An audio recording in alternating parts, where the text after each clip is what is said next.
Banyak trader seringkali mengalami loss atau tidak mendapatkan profit yang optimal karena terlalu terburu-buru saat entry. Mereka terjebak dalam keinginan untuk segera masuk ke market, tanpa menunggu konfirmasi yang jelas atau memahami pergerakan harga secara mendalam. Akibatnya, mereka seringkali masuk di posisi yang kurang tepat, dan akhirnya kehilangan peluang untuk mendapatkan entry yang sebenarnya lebih menguntungkan. Alasan utama mengapa hal tersebut sering terjadi adalah karena kurangnya kemampuan dalam menentukan area entry yang tepat. Seringkali, area entry yang digunakan terlalu luas, sehingga stop loss yang digunakan menjadi terlalu lebar dan membuat risk to reward ratio menjadi lebih kecil dari yang seharusnya. Oleh karena itu dalam video kali ini, saya akan membahas trik sederhana yang dapat langsung meningkatkan kualitas entry Anda.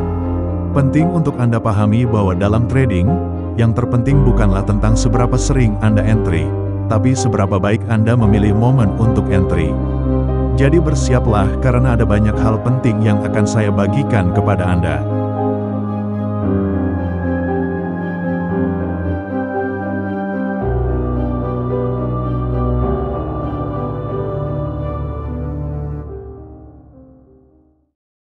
Sniper entry adalah teknik yang memungkinkan kita untuk memasuki market dengan akurasi yang tinggi, memanfaatkan peluang dengan resiko kecil, dan memiliki reward yang besar. Namun pertanyaannya adalah, bagaimana cara melakukannya? Untuk itu, mari kita bahas apa saja yang perlu Anda pahami agar dapat menerapkan teknik ini dengan efektif. Hal pertama yang perlu Anda pahami untuk dapat menerapkan teknik ini adalah dengan memahami dan memanfaatkan konsep supply dan demand. Supply dan demand, atau ada juga yang mengenalnya sebagai order block, merupakan area di mana harga mengalami konsolidasi sebelum terjadi pergerakan besar ke arah tertentu, baik naik maupun turun. Zona demand biasanya muncul dalam tren naik, di mana market sedang mengalami tekanan pembelian yang kuat. Di mana kita bisa mengidentifikasi zona demand dengan melihat area konsolidasi yang terbentuk sebelum terjadi pergerakan naik yang impulsif. Dengan kata lain, zona demand adalah area di mana para institusi atau big trader melakukan pembelian dalam jumlah yang besar sebelum harga bergerak naik secara signifikan. Dalam contoh ini, kita akan menggunakan area konsolidasi ini sebagai zona demand. Zona yang ditandai dengan warna biru ini merupakan area konsolidasi terakhir sebelum terjadi lonjakan harga yang kuat. Zona demand dianggap sebagai area di mana institusi dan big trader melakukan akumulasi pembelian. Kita bisa mengidentifikasinya dengan melihat pergerakan harga yang impulsif setelahnya. Pergerakan besar seperti ini biasanya tidak terjadi secara acak, melainkan karena adanya aktivitas pembelian dalam jumlah besar yang mendorong harga naik secara signifikan. Jadi, ketika kita menemukan area konsolidasi yang terjadi sebelum pergerakan harga yang kuat, kita bisa menyimpulkan bahwa institusi dan big trader telah masuk ke market di area tersebut. Jika institusi dan big trader sebelumnya melakukan pembelian di area ini, maka kita dapat menyimpulkan bahwa kisaran area ini dianggap sebagai area untuk membeli yang menarik, karena biasanya institusi dan big trader akan melakukan pembelian kembali di area tersebut. Jadi jika harga kembali ke area ini, kita dapat mengantisipasi reaksi yang serupa dengan sebelumnya, sehingga kita bisa memanfaatkannya untuk melakukan entry buy. Sedangkan untuk zona supply memiliki prinsip yang sama, tetapi berlawanan arah. Di mana ketika market sedang dalam kondisi bearish, kita akan melihat area konsolidasi sebelum pergerakan turun yang signifikan. Dengan kata lain, zona supply adalah area di mana para institusi atau big trader melakukan penjualan dalam jumlah yang besar sebelum harga bergerak turun secara signifikan. Dalam contoh ini, kita akan menggunakan area konsolidasi ini sebagai zona supply. Zona yang ditandai dengan warna merah ini merupakan area konsolidasi terakhir sebelum terjadi penurunan harga yang kuat. Dalam trading berbasis supply dan demand, sniper entry diperoleh dengan menyempurnakan zona yang kita identifikasi. Menariknya, semua konsep yang saya jelaskan ini tetap relevan di berbagai time frame, baik time frame tinggi maupun time frame rendah. Jadi, jika Anda seorang swing trader yang fokus pada pergerakan jangka panjang, atau day trader yang mencari peluang di time frame lebih kecil, teori ini tetap dapat membantu meningkatkan presisi entry Anda. Untuk mempermudah dalam memahaminya, langsung saja kita bahas contohnya di chart. Dalam contoh ini, kita akan mulai dengan melihat time frame daily sebelum beralih ke time frame yang lebih rendah. Pada chart ini, kita bisa melihat bahwa terdapat zona demand di area ini. Jika kita masuk ke market dengan melakukan entry buy di zona demand tersebut, dan meletakkan stop loss tepat di bawah zona demand, serta menetapkan take profit di swing high berikutnya, maka jika trade ini berhasil, kita akan memperoleh 1,5% dari posisi tersebut. Dengan asumsi kita mengambil resiko sebesar 1% per trade, itu berarti jika kita mempertaruhkan $100, kita akan mendapatkan $150 setelah target tercapai. Sebenarnya jika Anda bisa mendapatkan 1,5% profit per trade dengan resiko 1%, strategi Anda sudah berada di jalur yang cukup baik. Dengan disiplin dan manajemen resiko yang tepat, ini bisa menjadi strategi yang menguntungkan dalam jangka panjang. Namun sebagai trader, kita harus selalu mencari cara untuk meningkatkan efektivitas entry kita. Jika ada peluang untuk mendapatkan entry yang lebih baik, yang berarti stop loss lebih kecil, target lebih besar, dan risk to reward rasio yang lebih menguntungkan, maka itulah yang ingin kita kejar. Semakin presisi entry yang kita ambil, semakin besar peluang kita untuk memaksimalkan keuntungan dengan resiko yang tetap terkontrol. Disinilah konsep sniper entry berperan.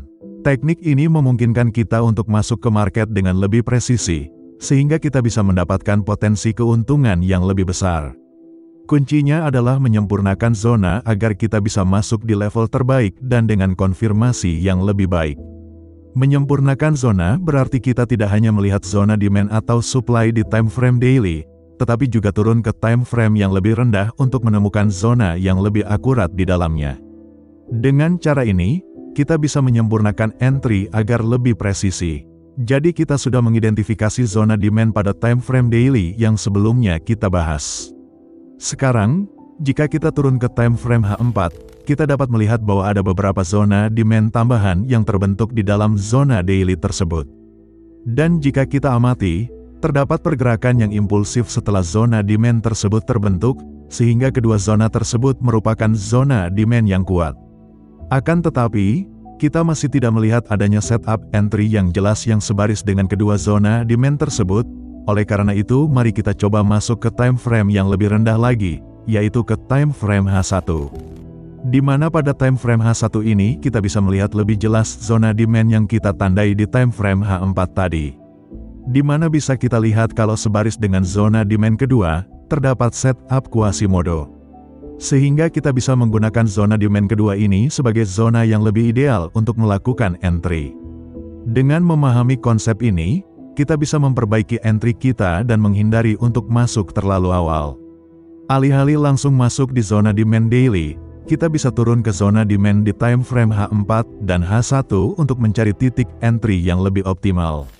Jika kita hanya masuk dari zona daily, kita mungkin mendapatkan risk to reward rasio 1:1,5, yang berarti jika kita mempertaruhkan $100, kita akan mendapatkan $150 ketika target tercapai.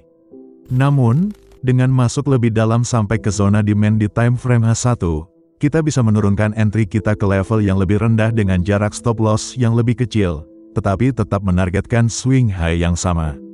Hasilnya, risk to reward rasio meningkat dari 1,5% menjadi 8%. Artinya, hanya dengan menyempurnakan zona entry, kita bisa melipat gandakan potensi profit dari satu trade tanpa meningkatkan resiko. Itulah mengapa teknik sniper entry sangat penting bagi trader yang ingin memaksimalkan profitabilitas dengan resiko yang tetap terjaga. Jadi kita telah melihat bagaimana menyempurnakan entry dari time frame daily ke time frame H1. Sekarang mari kita bahas pentingnya memilih time frame yang relevan.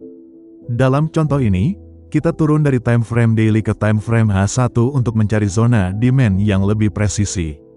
Tetapi apakah kita bisa turun lebih jauh lagi, misalnya ke time frame M30 untuk menyempurnakan entry lebih lanjut? Jawabannya tergantung pada situasi market. Dalam beberapa kasus, jika kita turun ke time frame M30, kita mungkin menemukan zona demand yang lebih spesifik yang dapat memberikan entry yang lebih presisi. Namun, dalam contoh ini, ketika kita melihat time frame M30, tidak ada zona tambahan yang bisa dimanfaatkan untuk entry yang lebih optimal. Oleh karena itu, Kita cukup berhenti di time frame H1 karena zona yang kita gunakan sudah disempurnakan dengan baik. Selain itu, potensi keuntungan dari entry ini sudah meningkat lebih dari 5 kali lipat dibandingkan entry biasa.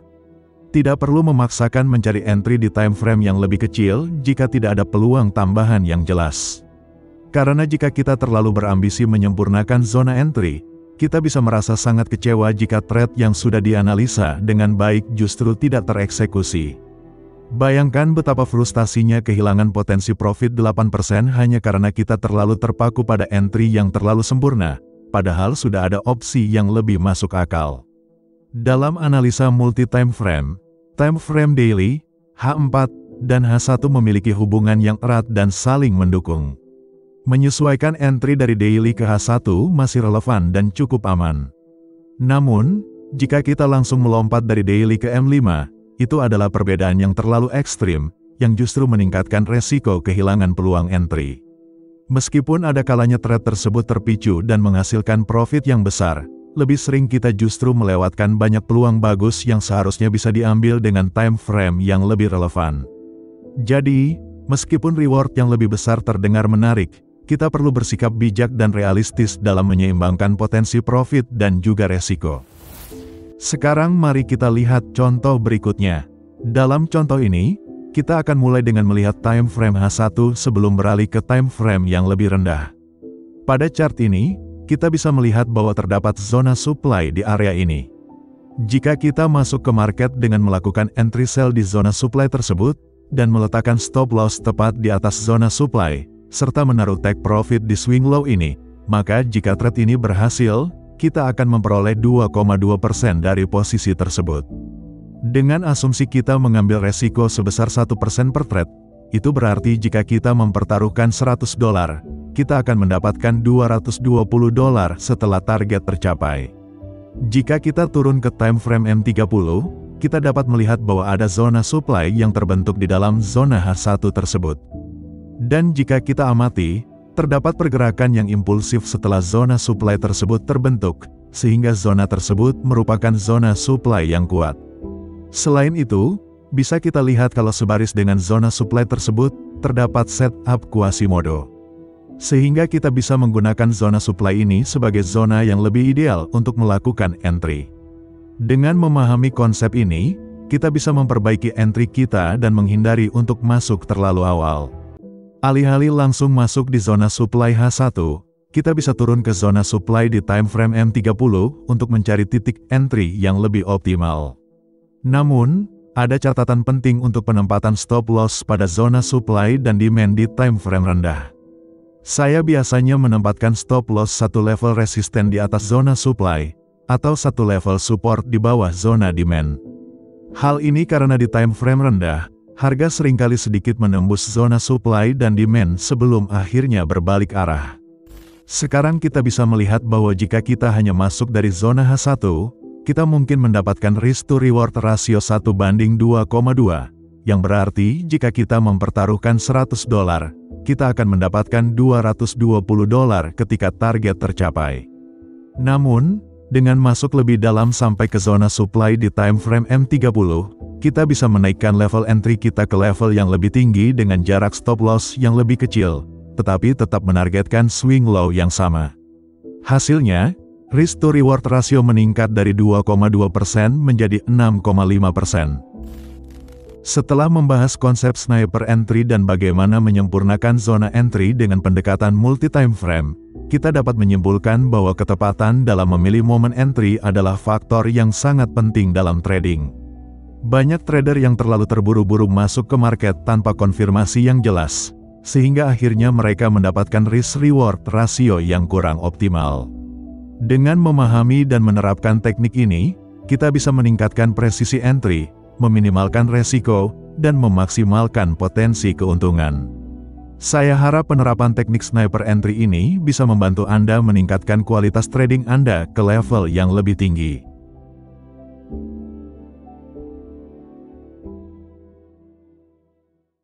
Jadi begitulah akhir dari video kita kali ini.